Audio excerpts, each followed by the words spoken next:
Sujith very talented. 24 yearsలో ఇలా తీస్తాడని, ఇంత talent people ఇంత తక్కువ ఏజ్లో ఉంటారని నేను ఎప్పుడు ఎక్స్పెక్ట్ చేయలేదు. Super talented. అండ్ అతని నెరేషన్ విధానం, ఫస్ట్ ఒక లైన్ చెప్పి వంశీయాలకి కొంచెం బాగుంది, కానీ సెకండ్ హాఫ్ కొంచెం అంత బాగాలేదని, కానీ ఒక 10 daysలో మళ్ళీ ఇంకొక కొత్త కథ చేశాడు. ఈ super talented, super intelligent, very hard working. కొంచెం స్పీడ్గా మాట్లాడతాడు కానీ ఓకే, వాళ్ళు అది కూడా. ఇతని స్థాయి, ఇతని విజన్ నాకు చెప్పాడు. జానీ సినిమాని చూసి ఆ హెడ్ బ్యాండ్ కట్టుకొని ఒక 4 రోజులు తీయలేదు, వాళ్ళ అమ్మగారు తిట్టి దాచేశారండి. ఆ పిచ్చి పట్టుకుంది, సినిమా తీయాలని చెప్పి. సాహో సినిమా తీసిన తర్వాత సుజిత్ ఎక్స్ప్లెయిన్ చేసేది తక్కువ, మనకి చేసేది ఎక్కువ. కథ చెప్పేటప్పుడు ఎలా ఉంటుందంటే ముక్కలుగా చెప్తాడు.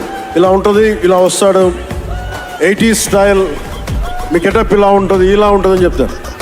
చిన్న కటానా ఉంటుంది సార్. తీసేటప్పుడు అతని సత్తా తెలుస్తుంది.